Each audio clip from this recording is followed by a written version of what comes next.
Chaz, we're back. Again. Iron Man streak continues. Again. This week went really fast. Did it? Why? Raising America's youth? Yeah, raising America's youth. One thing I know, it's Monday. Next thing I know, it's Thursday. Ooh, tell you what.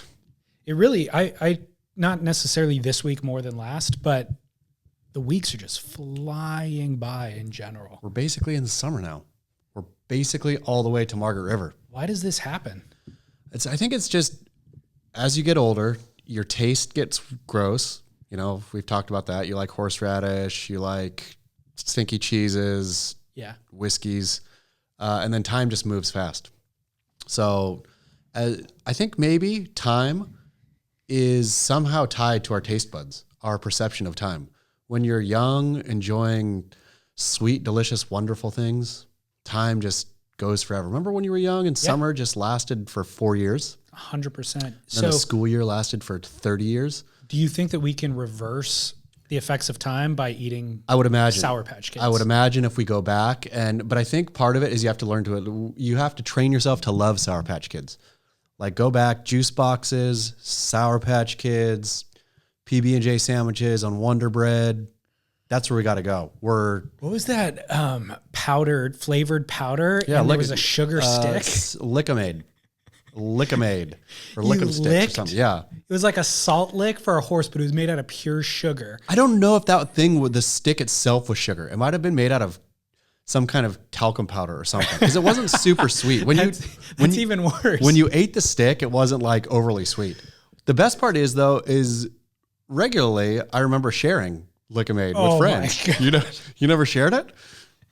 I think if you did, you had to birdie it. You had to tip it into your mouth. You couldn't use the stick. There was some of that, but I remember once or twice taking it off the stick. And I also even if you're birdieing it, doesn't matter. That licked stick is going in there every time. So you're just getting spittle coated sugar. That was a pre-COVID thing. It was. We should bring it back for COVID.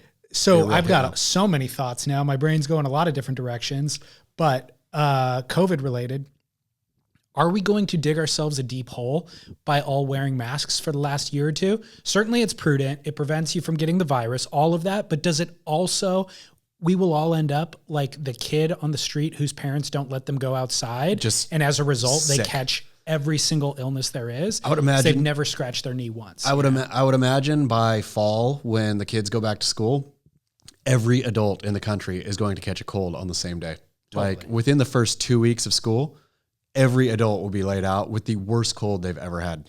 We can reverse that by doing the Lickamade sharing test. We should bring it back now. I mean, a Lickamade sharing test could be a sort of inoculation. Yeah, you're going to get sick, but better now than later. Other people are like, just get the vaccine. We're like, no.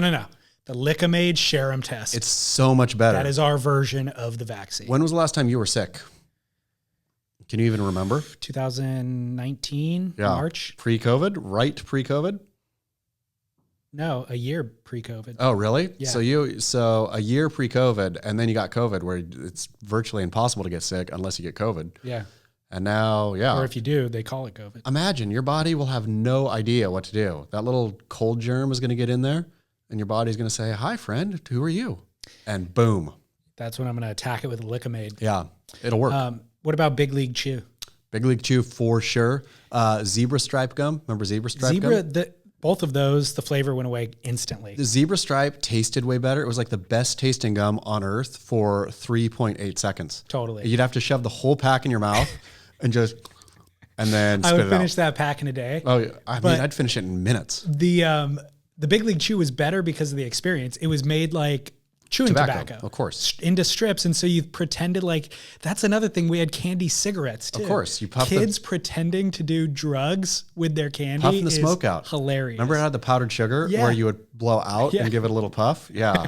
See, imagine now if Nestle introduced like some version of crystal meth for kids. It'd be so good. Candied, You like cook it. It'd be easy. I mean, it'd be great. Crystal meth looks like candy. Sure. So I mean, I think though this is where we go back. If you want time to slow down, if you don't want time to slow down, keep on dumping, horseradish all over your steak. If you want it to slow down, cook your steak well done, add some ketchup. A1? Oh, yeah. Ketchup's even worse. Man, you know why I was running 5 minutes late today? How come? could not catch a wave. Oh. Dude, that is the most frustrating thing in the world. And I didn't experience it until I was in my 30s, by the way, because I had no obligations in my 20s. I kept my mornings completely free. And so I was like, who cares? I'll just wait another 20 minutes. Sure. But now that I have like places to be, oh my God, it's the most frustrating thing. Where were you out? In Huntington. Was it pumping? It wasn't pumping. Fun? As a result of me not being able to catch a wave, it was not pumping. It was fun. And, but it went flat. So I was like, I got an hour. Yeah. 30 minutes nonstop, had fun. And then the last 30 minutes just flat, just completely shut down. And I got to the point where I was like, I will catch anything that moves and comes in, and nothing came. Did you paddle in? No, I got the crappiest wave, not all the way in, just to like 10 yards. Good enough where you could say I caught a wave in. And now I can paddle I can paddle the other 80 yards in. Yeah, that's okay. Paddling in, I mean, it should be outlawed to be honest. Like anybody who paddles in, no. Doesn't matter if you're late for the birth of your child. Do not paddle in. You can paddle into the paddled in? No, I'll paddle to the inside and then just catch some little thing if I really am ready to get out, but never paddled all the way to the sand. It really is the result of more than having to be somewhere at a certain time. It's more the result of it being flat. Yeah. Like if you're surfing just like a total, whatever flat day, then you have no other option. I mean, there's always something though. If you're in the ocean, if you're not in a lake, at the 8-minute mark today, I was like, I've been sitting here for 8 minutes. What the heck? Checked my watch again, 15 minutes. Wow. I think we got to about 20 before I caught a wave. There was nothing even breaking on the inside though. There was nothing lapping up on shore. No. It was just a lake. And then I caught that nothing of a wave, paddled the rest of the way in, and the entire walk up the beach kept looking back to see when that set would come. It never came. Okay, well, that I'm feels like, good if I would have sat out there, I'd still be out there. Yeah. Well, good on you for catching a wave in. Frustrating though. Yeah. And then I'm frantic, like, because I still need to grab a cup of coffee. Then I'm zooming between traffic to try to get here. Stress. Frazzled, dude. Well, it's okay. I got stuck at the immigration thing, so it's not as fun as surfing, but. Did they actually stop you? No, it was just like, that thing has been closed or not open for many, many, many months, but it seems like they're ramping it back up ahead of summer, maybe. Not fun. Not fun at all. I don't think I've ever really, I always just fly through that thing. I mean, because if even you're driving coming north is the only place it is, and that's the bummer. Well, Chaz, so we've got new merch. You're wearing, obviously, the famed shirt. I'm wearing the shirt. I've really embraced, I can't remember if I barreled or not banned wearing own merch, but I am full barrel now on wear your own merch. If you got merch, wear it. Nice. Yeah. All right, cool. Matt Mayhem Biolis should wear Mayhem t-shirts everywhere he goes. Does he? He probably does. I think I have. I remember when we were making fun of him for looking like aging mom. Yeah. He was wearing a band t-shirt. Yeah. Adolescence, but he was. But typically I think I've seen him in. And I hope not just Lost gear, like actual Mayhem, like specific Mayhem gear. Yeah. Totally agree. We got the Valpocalypse Now shirt, just went live last night. I almost wore it. I couldn't find it in my drawer. Oh, okay. Yeah. Those cutoffs, by the way, we didn't buy cutoffs. We bought t-shirts and then cut them off in fabrication. That's how you have to do it. Exactly. That's these are some high quality cutoffs. So all that stuff, surfsplendorpodcast.com/shop. Caio Belly stickers showed up. Oh my goodness. I was so excited. He posted an Instagram I saw yesterday saying, I got a bunch of space on my board. Did you see this one? No. Oh, it was him out by the pool, must have been, of where he's staying at Margaret River. Had his quiver up against the wall, classic quiver shot. Said something like, I may have more space on my board than others, but I'm really thankful to all my sponsors. Our sticker was not yet there, but I like it as a sort of nod to what's coming. I do. I feel. And so that we need to update everybody on that. Project A Belly is in full swing. We've got half of what the original goal was, which means the sticker will not end up on the nose of the board. Which is fine, because it should have always been a belly burger on the nose. I agree. Yeah. And it fits. The shape of the sticker fits. So it's going to go somewhere below the nose, but it's confirmed stickers are printed. They are actually en route as of yesterday. They got shipped out. And to Caio's address in Margaret River, they should be on his board for the Margaret River event. Fantastic. Congratulations. Congratulations, everyone. We did it. We did it. You want to know who did the vast majority of the work in this? Who? We owe a huge shout out. Shapers manufacturer in Australia. So this is a business. They are a surfboard supply manufacturer. They go by the name Shapers, but I think it's actually Shapers Manufacturer Co. They're in Queensland. They supply board building materials to DHD, JS, Paizel, LSD, Mayhem, Channel Islands, Tokoro, Rusty, everybody. Okay. Blanks, fiberglass, Stringers, resin, tools, everything. And I hit up Jake, runs the business. I think his father started the business way back in the day. Jake runs the business, and I hit him up and I go, hey, we need stickers to Caio Abelli quickly. And who do you use for a sticker company? And he's like, dude, he reached out to all of them. He goes, none of them can turn them around in the amount of time that we need, but I got a plan. I'm going to borrow a vinyl cutter from a neighbor, and then I'll go get the material and I'll cut the stickers myself. He made them. Handmade stickers. He made them. Wow. And his last email was, hey, you ever like offer to do somebody a favor and then regret every single moment of doing them that favor? How long did it take him to cut one sticker, do you think? I don't know, but he said he's literally punching out the hole in the B, Yeah. in the Abelli B or whatever, like cutting it, punching it out to make sure that they're all clean. Oh my goodness. And he had to get two different types of vinyl. He bought a certain type of vinyl, came back, made a sticker, and it didn't work. He needed some other type, so he went and got more material. And he is my hero. I know. He is the people's hero. We need to make a Hall of Fame for the people. That's a great call. All the people who really go above and beyond being the people. Jake, you're the first one in the Hall of Fame. Spencer is actually the first one. Spencer designed the logo. Okay, so Spencer and Jake Jake is there for sure. The People's Hall of Fame. Yeah. Wonderful. I know. Thanks, Jake. How crazy is that? I mean, it's awesome though. I know. Like that's what it is completely representative of what this whole project was about. Totally. The community, the people coming back together and taking ownership of something. And for sure, obviously, I'm sure it was a torturous thing, a hateable task, but imagine the amount of pride Jake will feel when he sees that sticker on Caio's board at Margaret River. What about when Caio hoists the trophy? I mean, I saw Instagram, not going to jinx Caio here, saw an Instagram point, him surfing, looked like the box, maybe it was North Point. Was it the box? I think it was the box. Little snap turn to barrel style. He's got this thing. I think so too. He has got this thing. And the waves are going to be big at the opening rounds, and I think he's well equipped. Caio ain't no chicken. Well, I've seen him surfing big waves there before, but also the couple of days of Narrabeen before the event started, it was triple overhead. Yeah. And he was out there. I didn't see a lot of clips of anybody else out there. He was out there riding big boards, doing turns. A Belly Burger serves beef, not chicken. That's a good point. Do they have a chicken? Do they have a chicken burger? They might. I only see beef on their Instagram account. I'm very psyched to get these stickers to him and for this to actually come to fruition. Yep. And bravo, the people. Thank you to all the people. Seriously. So what we're going to do is a huge concerted social media push in a way, like a very, very specific targets.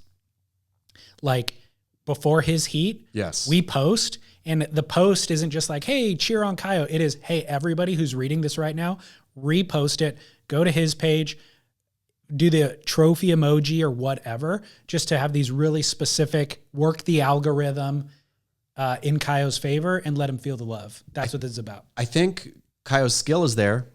Caio's bravery is there. The third thing that's going to take for Caio to win is the love of the people. Agreed. He has it on his board. He'll be looking at it. He'll feel it though. He'll feel it in the algorithm flows through all of us. The algorithm is like the force. It flows through agree. all nature, through us, through everything, ends up on Instagram and Facebook. And we're going to rise Caio up. So that it'll be undeniable to everybody else. He wins. He'll win. He'll be popping up in Gabriel's feed. Yep. And that'll get in Gabriel's head. Yep. The commentators will be forced to talk about him because they'll just see this huge influx of the people. Yep. So, Ron, you better not shirk us here. yeah, Ron. So that's happening this weekend. I think it's Sunday for us, maybe. You reckon it'll run day one? Apparently. It's supposed to, it'll have a La Bomba size swell, a La Bomba-esque swell. We should refer to everything as everything big as La Bomba from now on. I mean, that's a La Bomba size board. It is it's a full La Bomba board. Yeah. How bad? I mean, I wrote a story about it. I was out sailing, so I didn't know that it actually was as fizzle as it was. La Bomba swell. I guess for context, should we get into this real quick? Sure. Surfline called and named a giant south La Bomba. Did some stories about it. Said it was supposed to just rule all, right? And I think it did. It's the biggest swell of the year. Yeah, it did ish. Did ish in Mexico, right? Like, didn't Puerto Escondido get pretty big? Yeah. The spots that capture that angle of south swell were big. Yeah. But it fully fizzled in California, as far as I can tell. Well, no. It was exactly what they said. It was the first south swell of the season. At that angle, at the 180 to or 175 to 180 degree, blah, blah, blah, blah. So it lights up lowers, Malibu, certain parts of Mexico, the wedge. But the way the story was put out, though, calling it La Bomba I was out sailing past the wedge, and I know the wedge they were claiming like 15 to 30 or something silly. It didn't look that big. There were waves. But it wasn't the biggest wedge I've seen, not even close. Well, here's the problem. It was a standard south swell. Yeah. So Surfline has new ownership. Yep. Firstly. So I think this not new ownership. They have a new business investment. Correct. They have a new influx of cash. Correct. Business partners. New management. Yeah. They hired a new guy from, I think it was Disney and Amazon previously. Apparently the whole office now is stacked with people from Netflix, Amazon, right. Disney, like all real corporate suits. So this is a reflection of that. Okay. This is, we're in the business of forecasting, and there's a swell event. So brand it, package it, push it through all the channels and the feeds. Yeah. So for people who have been using Surfline for years, this felt like artificial, felt WSL-esque. Yeah, and it just felt like a bombardment of Surfline stuff. And so the only way that you and I can jive that with our experience with them is this must be the most significant swell event of all time. They're calling it La Bomba. Yeah. But the reality is... it was just a standard south at a certain degree. And I don't think they lied about anything. They just... overhyped and overpackaged. Yeah. But it was really geared towards... I mean, it was disingenuous maybe to you and I, but it did exactly... In the end, they had clips that they could run from the wedge. Sure. They had clips they could run from lowers. And so it validated exactly what they said was going to happen before the weekend. But to you and I, it was our expectation was this is going to be the biggest swell ever. And it's not. It's just a standard south swell. It was just they packaged it and hyped it and advertised it more than they ever have before. I mean, I reckon... damn you, Surfline. This is going to be the worst thing ever for the Valpocalypse, is Surfline getting into the branding packaging game of, because every Val out there, well, I wanted to be on La Bomba. Oh, La Bomba. They want to go to work and say, oh man, did you guys hear about La Bomba this weekend? For sure. It's out there on the storm. And they were. If you looked at the cams from spots that actually weren't even good. Yeah. Just everybody thinks South Swell, I'm going to go surf my local break, not knowing that the waves aren't going to get there, or that direction isn't going to get there. So they're surfing 3-foot waves with 300 other people. If Surfline keeps up this shame, I'm going to be really mad. They are going to keep it up. I know. And so this is the moment where you and I have to recognize that may not be our forecasting site of choice anymore. Well, obviously, A, but B, that our break is going to be, wherever we surf, is going to be 30% more crowded when Surfline calls the next one. I mean, are they going to go, is it going to be like Hurricane? Are they going to go alphabetical? Is the next one going to be? I think they're just going to name them La after Conchita. No, they're just going to choose all Lou Diamond Phillips movies. Yeah. Can you even name another Lou Diamond Phillips movie? Not even, the next one should be called La Bamba anyway. La Bamba, not Bomba, but Bomba. Bambino. Yeah. I mean. You know what La Bamba means? I mean, their version meant the bomb. What does La Bamba mean? The Bomba. Yeah, Bomba. I'm just joking. It may. I don't know that BAMBA. No, I think you're right. I think you're right. La, I was just Bomba. translating the part for you. Yeah, so it is a sad moment, obviously, where we kind of recognize that Surfline now is going to be a valve magnet. I mean, it always sort of was, but they never did stuff like this before, or not to this degree. The argument was always being made that Surfline is, or what cameras in general are making lineups more crowded. And I think that is actually a valid argument, but we could kind of like accept it because we all used it. Sure. At this point, it's jumped the shark. I mean, it's straight up, your lineup is getting more crowded specifically because of what Surfline is doing. Well, artificially crowded too, because if you actually know how to read or what your local beach kind of catches, it shouldn't be then more you could have crowded. read between the lines and you wouldn't have gone out at that spot. I mean, that's the dang thing though, is that like if you were thinking, or I was thinking, okay, I know Trestle is going to be big and blah, blah, blah, blah, or Trestle is going to be good, but I don't want to fight that crowd. So I'm going to take there'll still be swell at my local. But going out and having Trestle-sized crowds because it was been advertised as La Bomba at your local in 2 to 3 is not cool, man. It's not chill. So you didn't surf it? I didn't. I was sailing. Overnight? Overnight. Good for you. Overnight sail. Yeah. Now that you're a sailor, are you going to sail to some of the local islands off California to go surf? Do all the time, man. What? I do all the time. What? Yeah. You didn't know that? No. Yeah. You're sneaking in sessions out there? I'm not even going to talk about it. I'm not going to La Bomba this one. Dang it. Yeah. I'm going to jump on board. Yeah. You definitely Literally. do. Yep. So I think I'm not even mad at Surfline about any of this. Really? No, I blame the people who actually fell for the sheeple. But the problem is the sheeple are all the Vals. You can't blame them for anything. They have no idea what they're doing. Like the Val is blameless in terms of intent. Val has no clue, right? Yeah, I don't know. Like it's incumbent upon the actual core. I mean, Surfline was at one point, obviously they got to make money, et cetera, et cetera. I don't know that La Bomba makes them any money. I mean, maybe it does. Yeah, it's time on site, clicks, all that. All the Val just come. I mean, how many articles do you think they wrote about La Bomba? I mean, so many. A ton. Hundreds. Hundreds of them. Yeah. Stupid so Surfline. I'm mad. Do you want to talk about equal pay? Yes. Let's do it.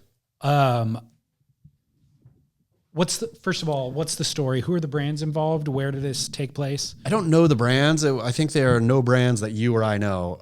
It was a specialty kind of longboard event in Manly, Curly, I don't know. Something jam, somewhere in Australia, New South Wales. A specialty, Australia's premier one-day specialty longboarding thing, I think is how they brand it. So, longboarding event, one-day thing, like a duct tape sort of thing, I suppose. The woman who won, named Lucy Small, earned less than half as much as the male winner, and called out the event organizers and sponsors from the stage and said, hey, look, maybe next year we can work on this. And then I saw the Instagram clip and thought, well, look at this. Of all the dang things. So just like I was mad at Surfline, I got mad at the Curly Mal Jam or whatever it was called. Do you know what the pay checks were? I did. I got it. I got straight from the source, from Lucy Small herself. I think the man won $4,000. It was like $7,000 purse. The man won $4,000 and she won like $1,400 or something like that. It was like less than half of the male winner, which $7,000 purse for all. I think it was something like competitors. It was something like that. That was the total purse, and then that's how it broke down between the male and female winner. Where I get a couple points here, David Lee. I understand if there's more men than women surfing in the event, then the men's prize pool should be bigger, but each of the winners should get the same. Like the male and female winner should get the same. Second place, if they get money, should get the same. Third place should get the same. And then if there's more dudes, then more dudes can get, it can trickle further down there. But I don't know how you have a cardboard check in this day and age winner where male is 4,000, female is 1,400. Right. Like, so point one. Point two, if this was, I don't want to get in trouble here, but if this was like high performance, whatever, CT level surfing, something like that, and, more people were watching the men, whatever, right? Then I would say, okay, I mean, it's a bummer, it still should be equal pay, but whatever. Longboarding, stinking women longboard better than men. Like, I think that Lucy Small should have been getting paid more, if anything, than her male counterpart. They look better doing it. I think I like watching that more than men longboarders. You kidding me? It's like silly. So you're of the opinion that it should be equal pay. Except for if you're going to make it not equal, the women professional longboarders should be getting paid more than male professional longboarders. What do you feel about Lucy calling out the event organizers on stage? And she even said at the beginning of her speech, she's like, hey, I'd like to first express my gratitude for you guys hosting this event and all that sort of stuff. And then, but it is a little bit weird to have,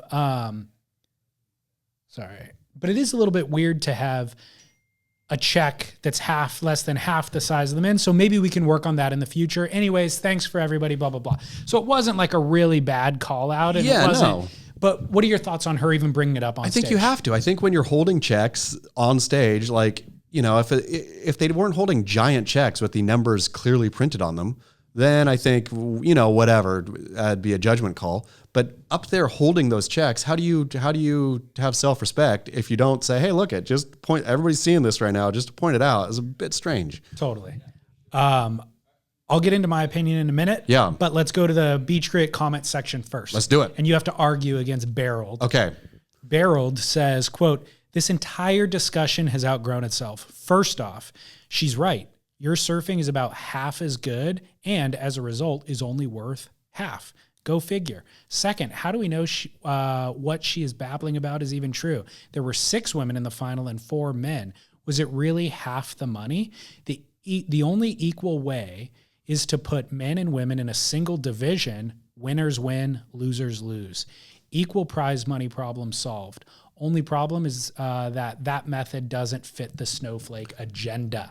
I'll take you, Barreled, and raise you one. I totally agree. I texted Devin Howard, the commissioner of the World Longboarding Tour, straight away and said, come on, like, this is the perfect time and place for a battle of the sexes. The Billie Jean King, what's his name, Bobby Riggs tournament where Bobby Riggs played against Bobby Riggs, male champion, but older, played against Billie Jean King, who was the, up and coming or in her prime female champion. They made a movie about it. Steve Carell and Emma Stone or something? I think that's who it was. Billie Jean King won, etc. I am all down for putting men and women together. I'll disagree with him. I was very specific in my point of, again, I think women's longboarding looks better than men's longboarding. I think they do it better. I think they're more graceful or as graceful, right? I think it would be absolutely beautiful to throw in to really do. That's why I texted old Devin Howard. To put in kind of aged male longboarders like a Joel Tudor, a, Wingnut, a whoever, versus like, who's the prime sort of female longboarder right now? There's Honolua. Yeah, Bloomfield, Kalia Moniz, exactly. Lindsay Stein. Yeah. Wouldn't that be fun to have kind of the older generation of male longboarders versus the new crop, the best crop of younger female longboarders. But again, I think that longboarding looks better female, traditional longboarding, and I think they would beat the men if the depends what the judging looks like. Well, I asked Dev, come on, Dev, give me a yes no here, and he said, yeah, depending on the judging or what the criteria was, then yes. But traditional walk the nose longboarding is not about power. It's not about anything. It's about flow and grace. Yeah, I agree with that. The conversation about equal pay in general, I don't think there should be any mandate saying what an employer or what a privately owned company should have to pay their employees other than a minimum wage. Like, you can't tell me how to run my business, but in a capitalist society, the people will decide, like if that bakery in New York doesn't want to bake a cake for the gay couple's wedding, the government shouldn't intervene and say you have to bake for the gay couple. But Once that news story breaks, turns out nobody's going to go buy food from that bakery anymore, and they'll go out of business. And I think that is totally fine as well. So I don't understand the motive of the contest organizers here, because it's such a bad PR move. You know, the whatever the cost was to run the event, if they just added some money to the prize purse to make the women's checks equal to the men's, or reduce the men's so that they were all equal, that would have not taken that much extra effort or capital. It was like a couple grand or whatever of. And it probably, so if the prize purse was $7,000, maybe it cost them $15,000 to run the event. It would have been another 10% to make the prize purses equal, you know? So it's well worth it for the PR, to avoid the PR controversy. But the other thing is, I think that they can choose to leverage, like you're saying, with the women and the men's tour on the CT level. I think that the women are actually a lot more marketable than the men. Sure. Because the vast majority of the audience cannot distinguish the difference between a top turn that John Florence is doing and one that Courtney Conlogue is going to do at main break. You and I can distinguish the difference, but the vast majority can't.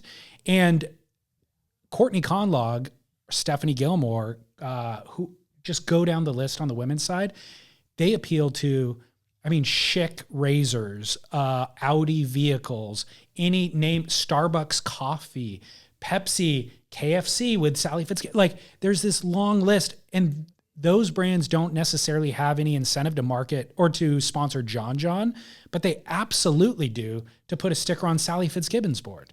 She's infinitely marketable. You know? And so it really is incumbent upon the brands that are doing it. They're just looking at it through the wrong lens. Like, why in the world would you pay the guys more? It doesn't make any sense. Sure. And it's just poor PR when you see the numbers on the checks. I mean, and that's the real thing at the end, I think. And I think, you know, credit's due to the WSL for making it even pay, you know, last year, whenever they did that. Like, good on them for that. And I just think in this day and age, in this climate, not being snowflakey, not being whiny about it, it's just like, I mean, to me, the real watershed was, frankly, we talked about it on air, I think, the NCAA women's basketball tournament, right? Where they show the men's gym, or the player who was brave enough to go say, hey, look at, this is what we have as our weight room, which is a tiny, ugly little thing. It's patently not fair. NCAA should be fair, right? And when at this level, the lack of fairness that is happening there, like, you could say, oh, the women just whine and whatever, they don't play good enough, and so they don't get as much money. How are they ever going to play good enough if they have one dumbbell to lift, you know, together? Like, to me, anybody who argues that it's not as good a product, therefore they shouldn't get as much money, is give them as much money and watch it become as good a product. That's I think the bigger issue too is there's a moral hazard of thinking that way, and it undermines progress in general. And so you got to look at the bigger picture. It's like, you want to save a couple nickels here, or just invest in. The real truth is, though, I'll tell you what, and all of the titans of business who listen to our show should take note. It's women's sports is where there's room to grow. Men's sports is maxed out across the board, maxed out. Like, even NFL and everything is contracting in terms of what they're paying, you know, next year, like the labor agreements and all that. Everything is going down. There's so little room to move there. Women's sports, the ceiling is so high. I mean, that all that stuff is ready to take off, I think. And I think there's women stars coming out now, like Area, whatever her name was, basketball player for University of Arizona, who made a huge splash during the NCAA tournament. And like, there's exciting on the women's side too of surfing. There's exciting performances, even from stinking Carissa Moore's, you know, whatever, her air reverse, right? Last contest. That was an exciting moment for surfing. That obviously level was reached years ago in the men, but as the women move into this space, it's going to get more exciting. Sierra Kerr stinking is exciting. Sierra Kerr, I would argue, is the most exciting kid surfer on the planet right now. Yeah, well, if you wanted to make an investment, which Volcom obviously stepped up and did, that is going to be the biggest kind of a growth, or in the biggest return on investment of anybody. For sure. Because like you said, there's unlimited, like Sierra's actually done airs that are pretty much as gnarly as the one that Carissa did in a contest. I mean, by far. She's a child. Yeah, by far. I mean, I think that if she keeps on the path she's on, she will be as good as any dude, when she hits her prime. Yep. Totally agree. The way she's surfing now. Totally agree. Same goes for Erin Brooks, that goofy foot girl. Exactly. Every time I see a clip of her, I'm like, whoa. Yeah, she's grown leaps and bounds, So good on them. Well, we'll see what they do at Margaret River. What if it would be unbelievable to see the women run at the box. I know. Do you think they could do it? Sure. I mean, yeah. Run them. I mean, they should run them. That's the thing. Absolutely should run them. That's the thing too. Like, you start now, and maybe this first generation of women who are thrown out into the gnarly waves totally fail. But long term, it's the girl watching that who comes up, says, I can do that. And then, maybe next generation, maybe couple generations, you got girls like pulling into the box, no problem. Yep. I absolutely think they should. Yeah. Give it a go. Yep. Speaking of the box, what can Andy King do to continue Gabriel Medina's success? Oh man. I mean, I think he's got it. I think Gabriel has got this. He's going to run into the Caio buzzsaw in Margaret, which is going to slow him down. But I've been looking at Medina, or been sent Medina Instagram photos. He's just having fun doing like dance video workouts with his wife in the room. He looks free and loose, surfing, loving, living. I think his results in the previous two events were partially a reflection of the fact that they were beach breaks. Yep. I think he's going to have a lot harder time replicating that at main break and the box. Main break maybe, but he's good at the box.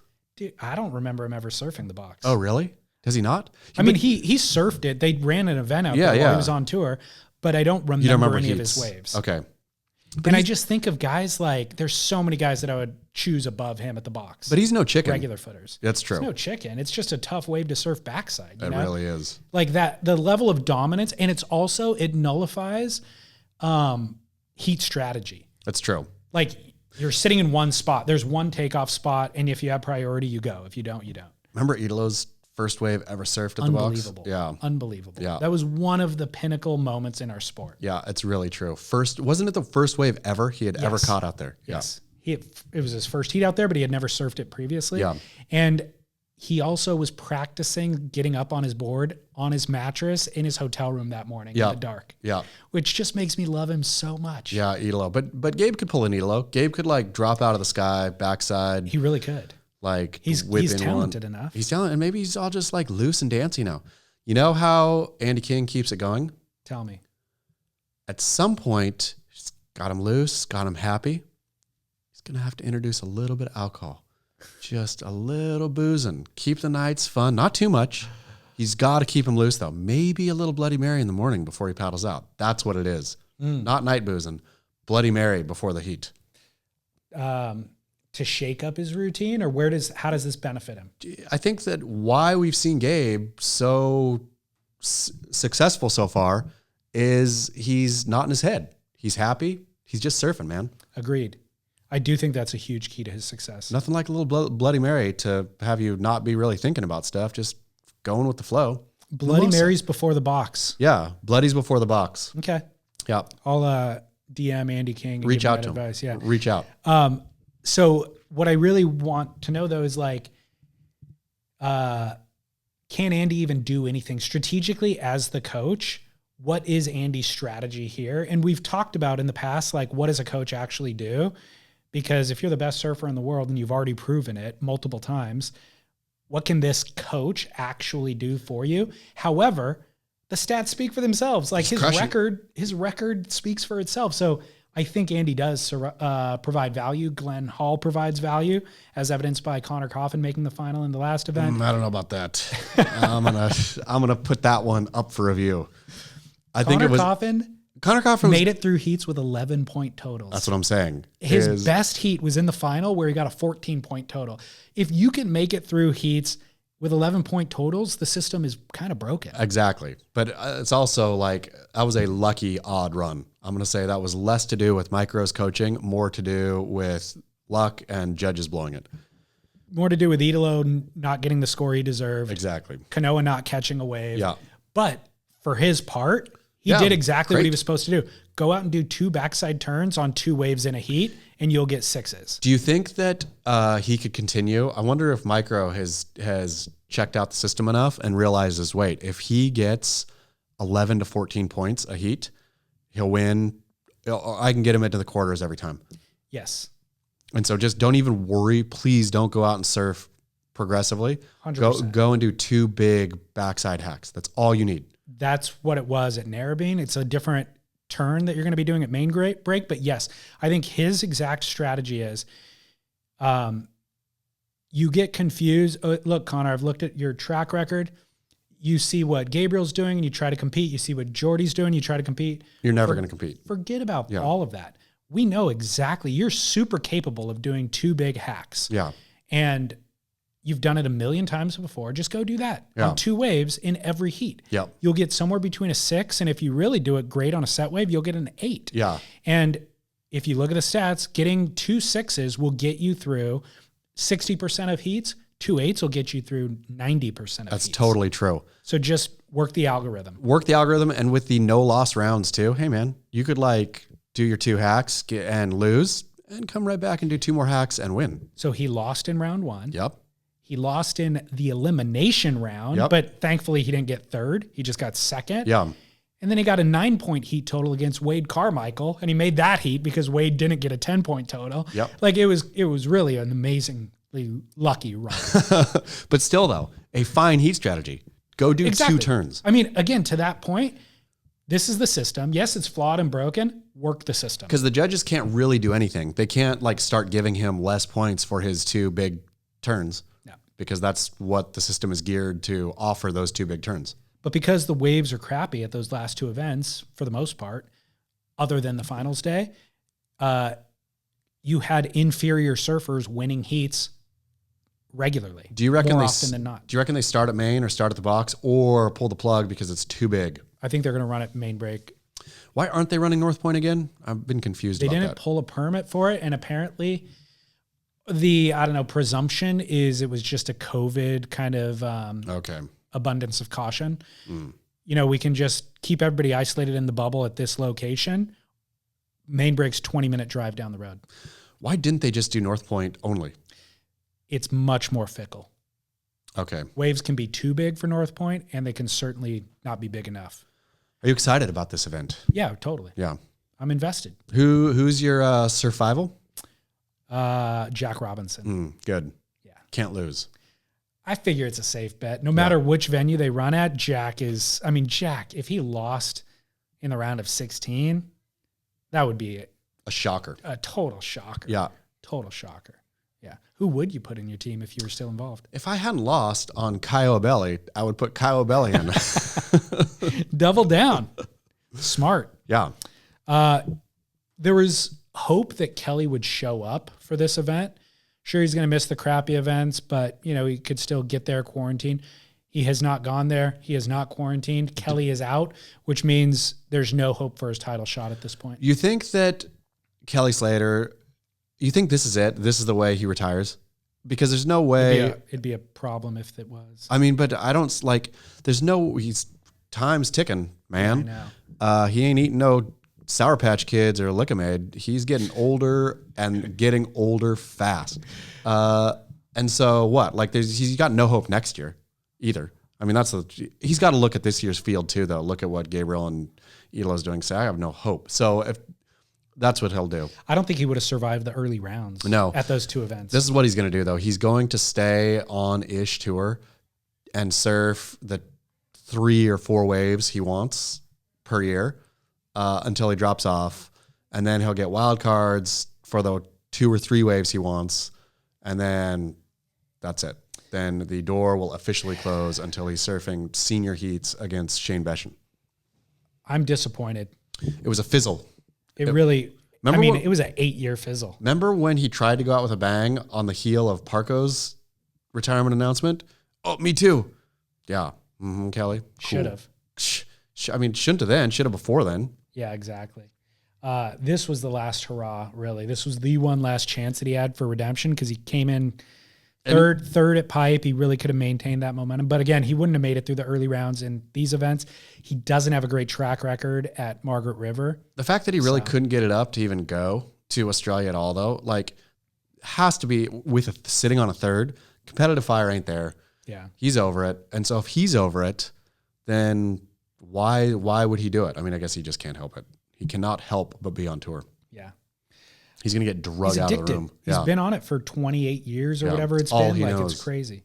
But I could see him obviously showing up at Chopu. Oh, yeah. Making semifinals there or something. Sure. Surf Ranch, he won't. Yeah. He won't make semifinals there. But anyways, Margaret River's coming. We got that to look forward to. In the interest of time, I think we should go to commercial break. Let's do it. All right, Chaz, Athletic Greens is with us again. Oh, man. I'll tell you what I did first thing this morning. Lickamade. I'm going to start doing that just to not get sick. Feel Athletic Greens is making me so healthy, though. Ooh, Athletic Greens is kind of like Lickamade. If we put it in a pouch with this, it is. We put a stick in there and then you share Lickamade. I mean, that's two problems in one solved right there. If adults are licking off the same stick, but that stick is being dipped into Athletic Greens, problem solved. They blew it by giving you a beverage shaker and mixing it with water. That's so true. Should have just given you a candy stick to dip in. I mean, do you have direct access to the owner and founder, to somebody in charge there, to a PR person? I got, not to him or he or she, but yes, I have direct access to somebody. I could work my way up that ladder. I think we need to do a co-branded Lickamade Athletic Greens product that's for sale in the store. Agreed. To children. I think it's a great idea. I think it is too. Yeah. I mean, the pouch, those travel pouches look like a Lickamade pouch. All they'd have to do is like staple 3 of those together. Remember, Lickamade had 3 flavors. That's true. We don't need 3 flavors of Athletic Greens. It tastes so delicious. You just need 1 flavor. But having the experience of 3 different dips is nice. All right, I'll staple them together. Yeah. Did you ever, be honest, ever conceive of snorting Pixie Stick or Lickamade? No. Did you? Thought about it. Never once did it. Imagine how much it would have burned. Like just pure sugar up the nose. I wanted it straight to the blood. Yeah. Like straight into the system. I wonder I guess cocaine goes that way. So Lickamade probably would too. I wanted the faster sugar rush. Yeah. You know? But I never was brave enough to go for it. It probably really would have hurt. Probably would have. Maybe not. Don't snort Athletic Greens either. Drink it. Ingest it. It tastes delicious. Ingest it through, your mouth. I wonder if you could use Athletic Greens to dust over like a roasted chicken or something and then bake it. That's a good point. Yeah. Look into that. I will. I'll work on it. You work on that. I'll work on the cocktail. Athleticgreens.com/surf is all that you need to know if you want to enjoy everything that we're talking about. I've gotten feedback from listeners every week in and out since we've been talking about it. 100% positive. Not a single person has said anything negative. Every one of them. And I missed a week of ingesting it between shipments. Did you feel bad? Yes. Yeah. And I was also tired. I ate too much meat that week. I drank a little bit. And so it could have been reflective of that. But then I realized I often eat too much meat. I often drink. And I think the Athletic Greens, just like you've said, patches up. Balances you out, man. And I mean, like, honestly, if you're eating greens, let's say just greens in general every week, you do feel better. Yep. You're getting your fruits and vegetables, and that's what this is in powder form without any of the work. Zero work. So easy in the morning with the shaker. Throw your vitamin D drops in there. Boom and boom. And immediately when I got back on the program. Felt good again. Day 1. That's all you need. I mean, it's a no-brainer. Yep. Listeners are loving it. Athleticgreens.com/surf. Britt Merrick loves it. There you go. Matt Parker loves it. You notice there's no, Matt Parker's not here. Mike's not here. Out surfing. Waves are good. Pumping. Good for them, right? Athleticgreens.com/surf. All right, we're back, Chaz. It's sad that the people who subscribe don't get to hear our commercials because that's the other feedback I've gotten from people is they love our ad reads. I mean, it's really good. We do. I think we're going to get picked up probably by a bigger organization just to read copy. I think so too. Yeah. outside of our podcast. Yep. Like you'll see us on mainstream television just reading copy. Yep. Yeah. Like selling blenders, selling. Do you have a Vitamix? Is that the good one? Yeah. Yeah. I do. Use it? My wife uses it. Does she actually? I don't. Yeah, she uses it all the time. Okay. She likes bulletproof coffee, which is totally disgusting to me. I tried it for a while. She loves just throwing a bunch of butter in that blender and whipping it up with some coffee. Not only could I not get into it, I didn't even benefit from the effects of it. Like I didn't notice any difference like I do with Athletic Greens. Do you, you don't do cream in your coffee, do you? No, black. But Lauren talked me into the Vitamix, a year ago. Yep. She's like, and I go, why is it better than a blender? Is it $400? Something like that. $350 something? Yeah. I'm like, why is it 3 times the price of a very good blender? Yeah. We don't have to get the cheap blender, but let's get $100 blender and be done with it. Like, why is this better? She's like, it makes soups. I'm like, yeah, a regular blender makes soups. She's like, no, not like this. And then whatever. And I'm like, okay, if you put this on the counter, you prove it to me. Yeah. She's like, I'm going to make smoothies. I'm going to make this. She doesn't make anything. I have not seen a soup in a year. Where does it live? Does it live on the counter? On the counter. So it's just sitting there mocking you every day. Since Athletic Greens, I've been actually making smoothies, but it doesn't make them better than a regular blender does. Yeah. I am not convinced about the Vitamix. Yeah. I'm not a blender man myself. I mean, back in the day, I would love what was the Oster blender? Remember those ones, the cheap ones? Yeah. The making a Nestle Quick in the blender instead of stirring it. Like, because if you stirred your Nestle Quick powder in, there would always be clumps. You blend it. Ooh, this happens to me with Athletic Greens as well.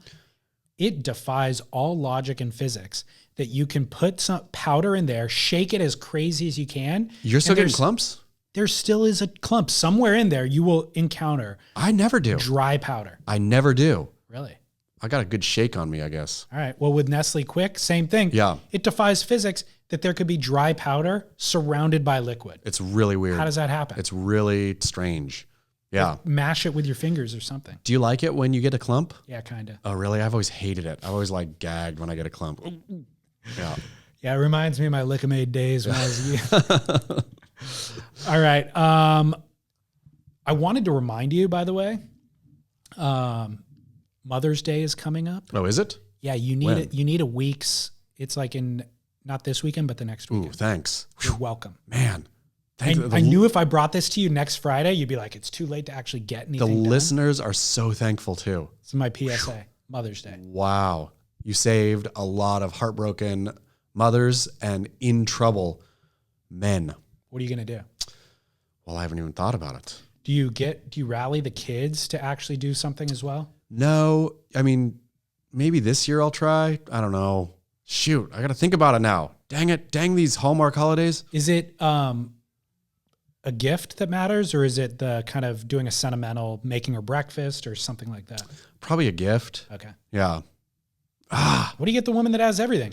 Yeah. I mean, I just bought her a pair of shoes too. Did you really? I did. Good for you. Oh, pretty cool. Good pair of shoes. All right. eBay sneakers. Think about it. .com/shoes. Sneakers. No, I didn't get them there. Think about it next week. Yeah. We'll discuss. Formulate a plan. Okay. I'm going to. Are you? Wait, though. Yes. Do you celebrate Mother's Day? Yes. Okay. So she is now a mother. Officially. Yeah. Okay. So you have to celebrate Mother's Day. Yeah. I got her a gift already, and it's a sentimental.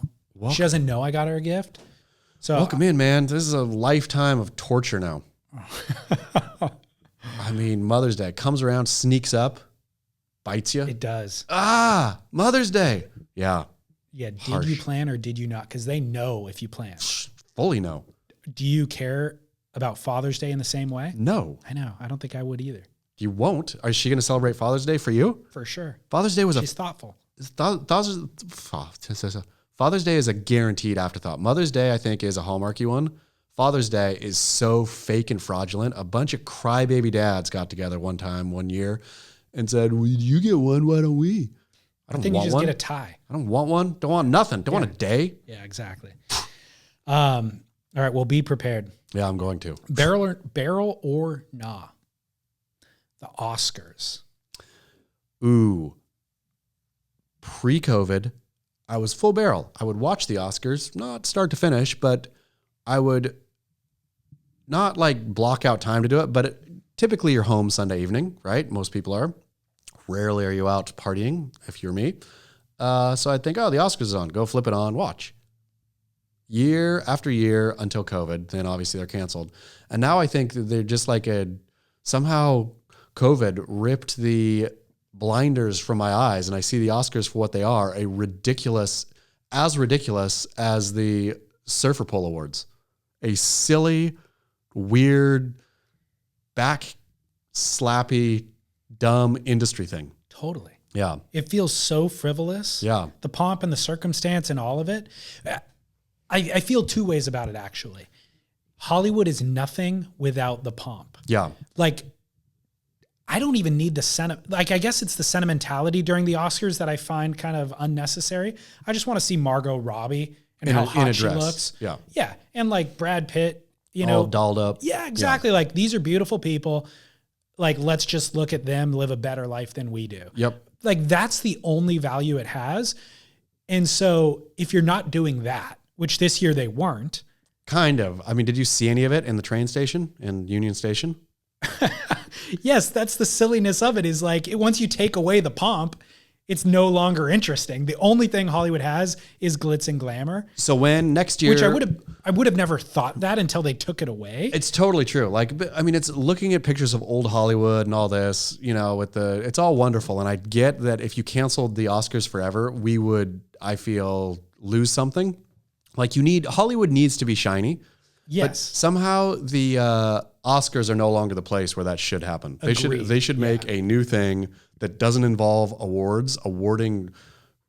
arbitrarily awarding movies, one better than the other, which, especially as, like, not to be rude here, but as wokeness and whatnot has taken over everything, like, now there's like extra layers. Okay, is this movie picked because it was the best, or because it was, had the right cast or the right director, or because it looked the right way or whatever, right? So to me, it's a farce, absolute farce now. So it's time to just cancel the Oscars, start a new party, or they should just do like the Vanity Fair party. Instead of going to the Oscars, all the celebs just show up to this big party, and maybe judge them on how they look there at the party. Go. Like, it's called Vanity Fair. Make it like it's a dog fair. Totally. About A vanity. Make it a dog show. Like, Brad Pitt, you win Best in Show tonight because your tux is the fanciest, et cetera, et cetera.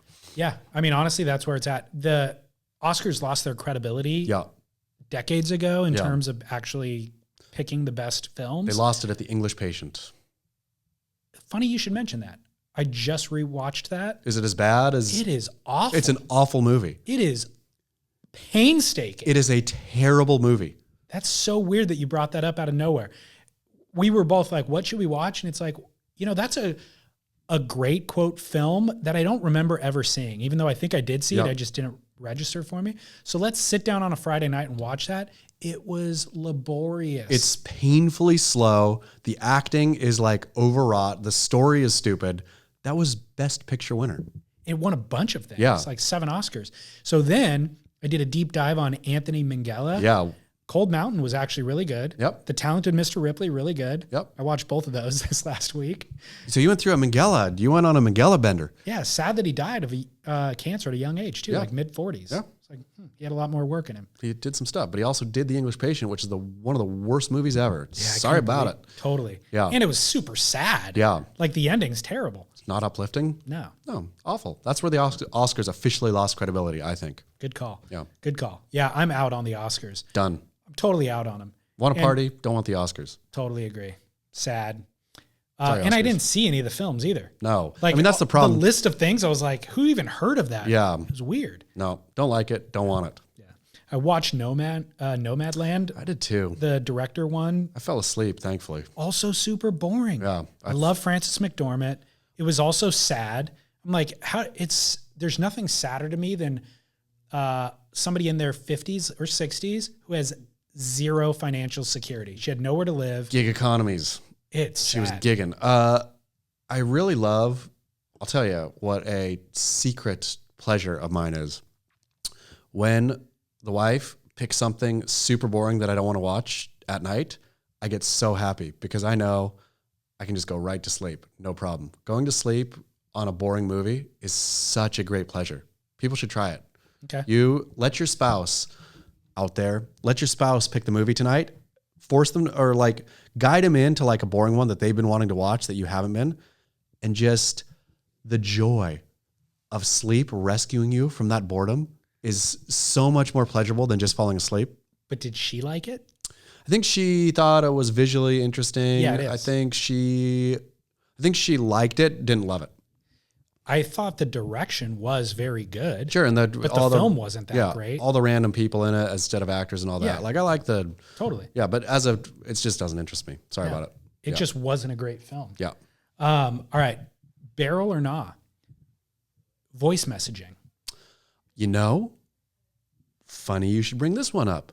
I had a voice message exchange with Orson Oblowitz just yesterday. Michael Oblowitz's son. He was involved in Hollywood's most audacious Ponzi scheme. Not in a bad way. He just happened to direct the actor who ran or did or made or whatever the verb is for Ponzi scheme. Ponzied. And anyhow, so I read his name in the paper and I was like, well, this is a funny connection. So called or texted Michael Oblowitz, who Sea of Darkness, all these films, said, oh, throw me Orson's number. So he did. I texted Orson. We had a text and I said, I'll call you tomorrow, which was yesterday. I called him. Beep. His voicemail comes on. Hey, this is Orson. Leave a message. And it's funny because I don't have a voice message going out for mine. I'm sure it's just like 760 blah, blah, blah, blah is unavailable. Please leave your message thing. But since it was his voice, I thought, I'm going to leave a message. So, hey, Orson, whatever, call me back. Then he left me a voicemail. I listened to his and thought, well, this is just fun and nice. I forgot how great this is. Well, what I'm talking about isn't leaving a voicemail. It's just the voice message function. Rather than texting, rather than calling, you hold it down and you say what you want to say. Oh, that. I'm sorry. I went on a real tangent of voicemail. No, but it's this. This is what the point that we're at in our communications is.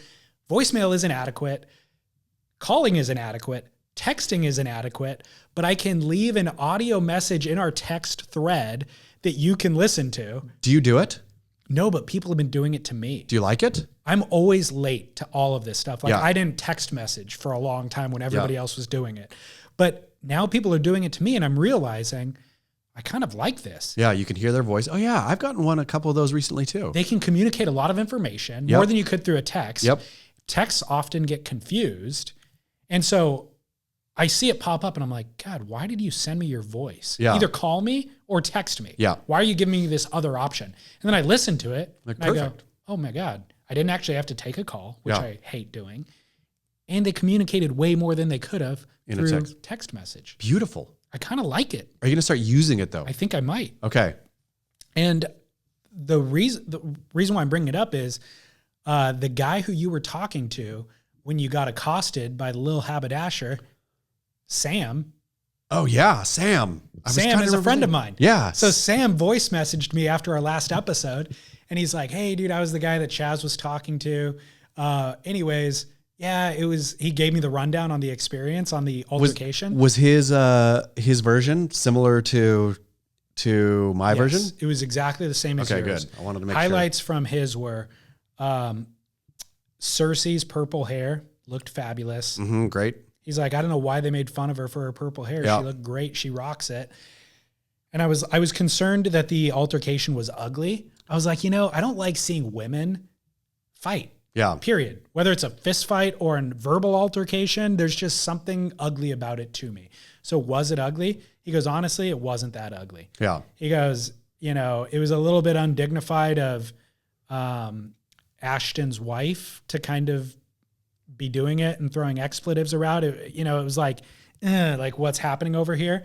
But Cersei defended herself. It wasn't that ugly. Yeah. I mean, Cersei's got a real good swear on her. Like it sounds good, I think. And so it there's something about it. Nothing is worse than somebody who's, Ashton's wife seemed like the not typical cusser.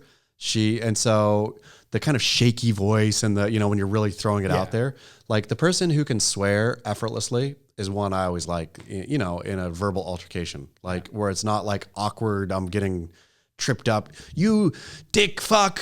Right. Yeah. Where it's just not cool. Yeah. Well, Sam, shout out to Sam for being there to witness. But then I really accosted him actually for not filming the thing. Oh yeah. I was like, Sam, I'm gone for one of these altercations. I was there for number 1 and I've audio recorded it. Number 2, I video recorded. Number 3, nothing. This was incumbent upon you, Sam, to cover all of our angles here, and you freaking blew it. Did Sam feel bad? Yeah, he felt terrible. Good. Yeah. Sam, pull out your phone next time. Exactly. Yeah. Come on, buddy. Always. Yeah, a drop in the ball. But he did introduce me to voice messaging, which kind of redeemed him. That's pretty great. Thanks, Sam. Yeah, so back in my good graces. Yeah. Final barrel or not came from a listener. Entering your local surf contest as an adult. Oh, I'm going to say this one is regionally specific.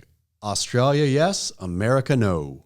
That's what I'm going to say. I think this guy was American, and he was saying, my buddy does this, and then he celebrates a victory as if he won, the sunset event or something. I'm going to say this is a thing, I think, for board riders clubs in Australia, right? Like, I do believe that Derek Riley regularly enters his whatever division.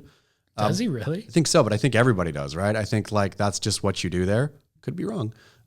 Here, I think it's not a thing. If you as an adult are doing it and you're not doing it ironically or sarcastically, you're like going to really win and then you celebrate like you really won. That's, talk about undignified. Yeah, we really don't have the infrastructure. And it's like, I know that they're trying to build them now. Like I know that these surf rider clubs, at least up and down the coast of California, like you'll see every once in a while. And just recently I saw like a increased push to the board rider club idea. It got interrupted by COVID though. And I always feel though the same about that as when American soccer fans dress like Europeans and go do chanting and stuff for the American soccer game, where when you're patently putting on the costume of another people that's not yours. Yeah. And you can think, hey, what? It's cool. I like that. I wish we had board riders clubs here too. I do too, but we don't. Like it is not an American thing. It is not an American tradition. And if we did that, then all we're doing is aping Australia and aping another country, just like the LA Galaxy fan who has a scarf on and has this big blowhorn thing and goes and learns all the chants and calls himself a supporter, et cetera, et cetera. No, that's European stuff. We call it soccer here, and you just don't go. I like the idea. If you're that ingrained in your community and it's a community event and you know everybody else that's surfing in it, I think that could be fun. It'd be fun if you just go and sign up for the thing and everybody's strangers and you're actually like have heat strategy and you're trying to win. I think that's strange. That's weird. That is weird. Yeah. Yep. No barrel. Have you ever entered a surf contest? No. Have you? Because but you grew up in Huntington. There was no contest for me to ever enter. Oh, okay. Yeah. Okay. Yeah. I did a few local events, me and my buddies. Mainly Huntington, I guess. And I did terribly. Yeah. And it was so embarrassing. Like the whole putting a jersey on and knowing that people are watching just completely ruined any amount of talent that I actually had, which was already probably not enough to win an event. There was a lot of anxiety. Yep.